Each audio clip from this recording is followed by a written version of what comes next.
Hello everyone, welcome to tech शर्मत। आज के सेशन में हम एसवीजी पे एक और शेप को डिस्कस करेंगे कि कैसे हम एलिप्स को ड्रॉ कर सकते हैं एसवीजी के ऊपर।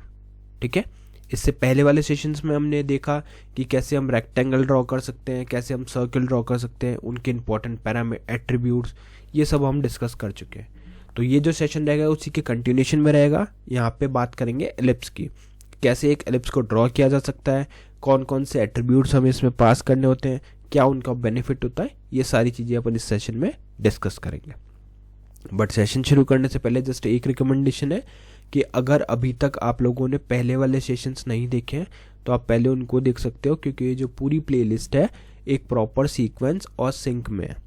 तो अगर आप उसको सीक्वेंशियली फॉलो करोगे तो और भी ज़्यादा ईजी रहेगा आपके लिए ऑनगोइंग टॉपिक को समझना और उसको इम्प्लीमेंट करना। ठीक है, अभी के लिए हम फोकस करेंगे किस पे, खाली एलिप्स के पार्ट पे। बट उससे पहले अगर आपको पता है कि कैनवास क्या होता है, क्योंकि यहाँ पे हम कंपैरिजन में पढ़ रहे हैं कि कैनवास क्या होता है और एसवीजी क्या होता है। ऑल्दो एसवीजी समझना थोड़ा सा कंपैरेटिवली इजी रहेगा आप लोगों के लिए, क्योंकि यहाँ पे एक तो जावास्क्रिप्ट का नीड नहीं है, कैनवास में हमारे जावास्क्रिप्ट की नीड होती थी। ठीक है, तो ये दो इम्पॉर्टेंट पॉइंट यहाँ पे अपन डिस्कस कर चुके हैं।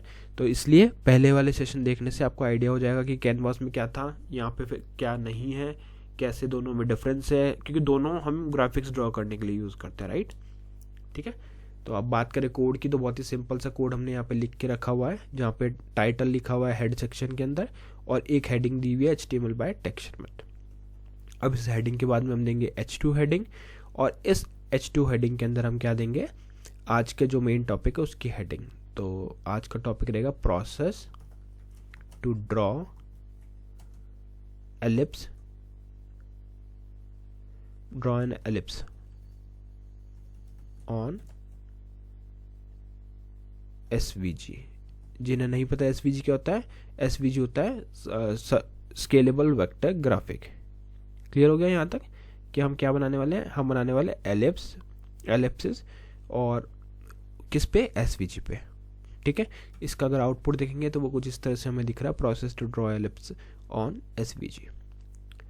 अब कुछ भी चीज़ ड्रॉ करने से पहले हमें एक पीस ऑफ पेपर चाहिए, ऐसा आप अज्यूम कर सकते हो कि एक पीस ऑफ पेपर है। तो अब हम वही पीस ऑफ पेपर ऐड करेंगे जिसे हम एसवीजी बोलते हैं। तो यहाँ पे आपको लिखना पड़ेगा उसके लिए एलिमेंट एसवीजी। तो यहाँ लिखा एसवीजी। अब इस एसवीजी के अंदर हमें कुछ एट्रीब्यूट सेट करना है, जैसे इसकी विड्थ। ठीक है, विड्थ में आ जाएगा क्या हमारे पास 600 पिक्सल। फिर हम इसकी सेट कर देंगे हाइट, HEIGHT, हाइट में हमारे पास आ जाएगा 300। ठीक है, इसको करेंगे सेव, वेब ब्राउज़र को रिफ्रेश। तो यहाँ पे अभी आपको कुछ भी शो नहीं हो रहा है, तो उसका रीज़न ये है कि अभी तक हमने इस पर बॉर्डर अप्लाई नहीं किया। जैसे ही आप इस पर बॉर्डर अप्लाई कर दोगे तो आपको वो शो भी होने लगेगा। तो यहाँ पे बॉर्डर कर देते हैं 5 पिक्सल, क्योंकि वो अभी ऐड हो चुका है एक्चुअल में, बट वो जस्ट बॉर्डर नहीं है, इसलिए पता नहीं चल रहा है कितना एरिया वो कवर कर रहा है। तो उसके लिए हम सॉलिड ब्लैक कलर का एक 5 पिक्सल बॉर्डर ऐड करेंगे। तो अब आप देख सकते हो यहाँ पे एक प्रॉपर हमारे पास एसवीजी आ गया। इस एसवीजी के ऊपर हम ड्रॉ करेंगे हमारे एलिप्स को। अब अगर आपको अगर आप चाहते हो कि इसकी थोड़ी सी विड्थ हाइट बढ़ानी है तो आप वो भी कर सकते हो। फॉर एग्जांपल मैं इसको यहाँ पे 1000 विड्थ कर देता हूँ, 500 हाइट कर देता हूँ। देखो ये कुछ इस तरह से आपको दिखेगा। ठीक है, ये डिपेंड करता है कि कितना आपको रखना है इसका साइज। सिमिलरली बॉर्डर के लिए भी अगर आपको बहुत बड़ा बॉर्डर शो करना है तो 10 पिक्सल कर सकते हो। ठीक है, यहाँ तक क्लियर है, but 5 pixel is enough. Just हमें पता चल जाएगा कि कौन सा एरिया कवर्ड है, बाकी और हमें इससे रिलेटेड नहीं है कुछ। ठीक है, यहाँ तक क्लियर है। अब हम बात करेंगे कि एलिप्स बनता कैसे है, एलिप्स के लिए क्या हमें एलिमेंट यूज़ करना है, क्या एट्रीब्यूट यूज़ करना है, तो वो अब हम देखते हैं। तो सबसे पहले तो एलिप्स ड्रॉ करने के लिए आपको एलिप्स नाम से ही एक यूज़ करना है एलिमेंट। तो ELLIPSE आप लिखोगे। ठीक है, उसके बाद में हमें यहाँ पे कुछ वैल्यूज़ प्रोवाइड करनी होती है। मैं पहले वो सारी वैल्यूज़ प्रोवाइड करूँगा, फिर मैं आपको एक एक वैल्यू का मीनिंग समझाऊंगा। तो यहाँ पे पहले लिखता है CX की वैल्यू मैंने डाल दी यहाँ पे 240। फिर हम डालेंगे यहाँ पे CY की वैल्यू हम डाल देंगे यहाँ पे 100। उसके बाद में हम यहाँ पे वैल्यू देंगे RX की वैल्यू आएगी यहाँ पे कितनी, 220। ठीक है, फिर हम देंगे यहाँ पे वैल्यू आर वाई, और आर वाई की जगह पे आ जाएगी क्या 30। ठीक है, इतना करने के बाद आपको उसको सेव करना है, वेब ब्राउज़र को रिफ्रेश करना है। तो आप देखोगे यहाँ पे एक एलिप्स जो है वो ऐड हो चुका है। बाय डिफ़ॉल्ट कलर क्या है इस एलिप्स का, ब्लैक कलर, बट मैं आपको वो भी बताऊंगा कि कैसे इस कलर को चेंज कर सकते हैं। बट उससे पहले हमें ये पता होना चाहिए कि ये वैल्यूज़ जो हमने यहाँ पास करी, जैसे हमने पास किया यहाँ पे C X, C Y, R X, R Y, इनका मीनिंग क्या है, किस वैल्यूज़ को ये डिनोट कर रहे हैं, तो वो हमें समझना चाहिए। तो पहले हम बात करते हैं किसकी, सी एक्स की, कि सी एक्स क्या है। तो सी एक्स क्या होता है, ये एट्रीब्यूट है जो डिफाइन करता है x axis centre of the ellipse. ठीक है, तो जो एलिप्स का एक्स एक्सिस सेंटर होगा वो कौन डिफाइन करेगा, सी एक्स डिफाइन करेगा।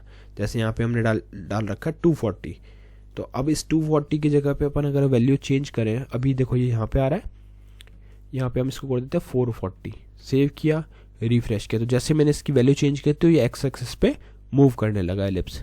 ठीक है, तो इसलिए इसको बोलते हैं क्या, कि ये हॉरिजॉन्टल मतलब एक्स एक्सिस पे आपके ये एट्रीब्यूट डिफाइन करता है x axis centre of the ellipse. उसी तरह से अगर हम यहाँ पे कर देते हैं 400, तो ये क्या हो गया वाई एक्सिस पे। तो अब आप देख रहे हो वाई एक्सिस पे मूव कर गया वो। रीज़न वही है कि यहाँ पे हमने आपका क्या कर दिया था, वाई एक्स की वैल्यू जो है वो चेंज कर दी थी। ठीक है, तो ये हो गई एक्स एक्सिस की वैल्यू, ये हो गई वाई एक्सिस की वैल्यू। फिर आता है हमारे पास आर एक्स। आर एक्स क्या है, आर एक्स डिफाइन करता है attribute define the horizontal radius. ठीक है, तो यहाँ पे जो रेडियस है वो हॉरिजॉन्टल रेडियस है। ठीक है, तो यहाँ पे जो भी आप रेडियस पुट करोगे वो हॉरिजॉन्टल कंसिडर होगी। जैसे अगर मैं यहाँ पे कर देता हूँ 500, सेव किया, रिफ्रेश किया, तो देखो एक्स एक्सिस की रेडियस जो है इसकी इंक्रीज हो गई। ठीक है, तो इस तरह से एक्स एक्सिस की रेडियस यहाँ से आपको सेट करनी होगी।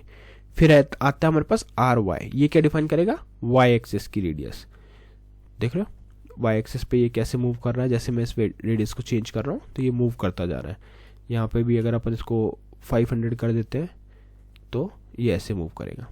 क्लियर, तो जैसे जैसे आप वैल्यूज़ को यहाँ पे प्रोवाइड करोगे उस अकॉर्डिंग ये आपके एसवीजी पे रिफ्लेक्ट करता जाएगा। अब जैसे एक सर्किल बन गया क्योंकि हमने दोनों की रेडियस जो है एक्स और वाई की 90 कर दी, तो इस रीज़न से ये यहाँ पे ऐसे शो हो रहा है। 60 करोगे तो यहाँ पे कुछ ऐसा दिखेगा, है ना, वाई एक्सिस पे हमारी 90 रेडियस है और एक्स एक्सिस पे 60। तो अब ये आपको खुद को ट्राई करना होगा कि कैसे आपको एक प्रॉपर एलिप्स शेप देना है इसको, है ना। जैसे जैसे आप एलिप्स शेप देते जाओगे वो अकॉर्डिंगली वहाँ पे रिफ्लेक्ट होता जाएगा। क्लियर, तो आई थिंक यहाँ तक आपको क्लियर है कि कैसे ये वैल्यूज़ को हम प्रोवाइड करते हैं। अब नेक्स्ट हम देखेंगे कि अगर अभी जैसे बाय डिफ़ॉल्ट ब्लैक कलर में आ रहा है, इसका कलर चेंज करना है, सेम मैथ प्रॉपर्टी आपको यूज़ करनी है जो हमने सर्किल और रेक्टेंगल में यूज़ किया था।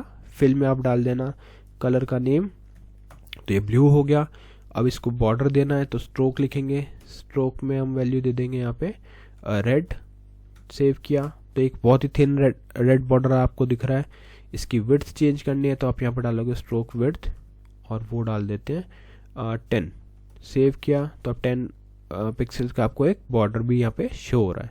उसी तरह से इसकी ओपेसिटी या ऐसी कोई और इन्फॉर्मेशन चेंज करनी है तो वो सब जो अभी तक अभी ने पहले वाले सेशन में मेथड्स प्रॉपर्टीज़ देखी थी वो आप यहाँ पे भी अप्लाई कर सकते हो। जैसे मैं 0.8 कर देता हूँ तो ये यहाँ पे 0.5 करते हैं। सेव किया तो सेव करते ही आपको दिखेगा अब थोड़ा सा ये डल शो हो रहा है। रीज़न क्योंकि अब हमने यहाँ पे इसमें प्रॉपर्टी ओपेसिटी भी अप्लाई, एट्रीब्यूट ओपेसिटी भी अप्लाई कर दिया है। ठीक है, मोस्टली यही एट्रीब्यूट्स हम यूज़ करते हैं, बट ऐसा नहीं है कि सिर्फ यही एट्रीब्यूट्स, आपको और भी एट्रीब्यूट्स मिलेंगे। तो वो डिपेंड करेगा कि सिचुएशन क्या है, प्रोजेक्ट में क्या रिक्वायरमेंट है, उस अकॉर्डिंग आप अपनी वैल्यूज़ जो है वो चेंज कर सकते हो। बट अभी के लिए इंपॉर्टेंट कितना था वो मैंने आपको बता दिया कि कौन कौन से एट्रीब्यूट्स आपको सेट करने होते हैं। ठीक है, तो आई होप ये पूरा प्रोसेस आपको क्लियर हुआ होगा कि कैसे एलिप्स को ड्रॉ किया जाता है। सारी शेप्स को पढ़ना और उनको इम्प्लीमेंट करके देखना बहुत इंपॉर्टेंट है, क्योंकि इन्हीं शेप्स की हेल्प से आप जो भी आप बाद में गेम्स देखते हो या एनिमेशन देखते हो तो वो सब चीज़ किससे इम्प्लीमेंट होता है, वो इन्हीं शेप्स के थ्रू इम्प्लीमेंट होता है। तो जब भी हम कोई प्रोजेक्ट करेंगे तो उस टाइम पे आपको ये सब चीज़ें यूज़ आएंगी। कुछ जगह पे आपको सर्कल यूज़ करना होगा, कुछ जगह पे एलिप्स यूज़ करना होगा। तो इसीलिए हमने एक एक शेप को अलग अलग सेशन में समझा। और अब तक हमने सर्कल, रेक्टेंगल और एलिप्स को कवर किया है। नेक्स्ट सेशन में हम और भी टॉपिक डिस्कस करेंगे। So thank you for watching टेक्शन विद।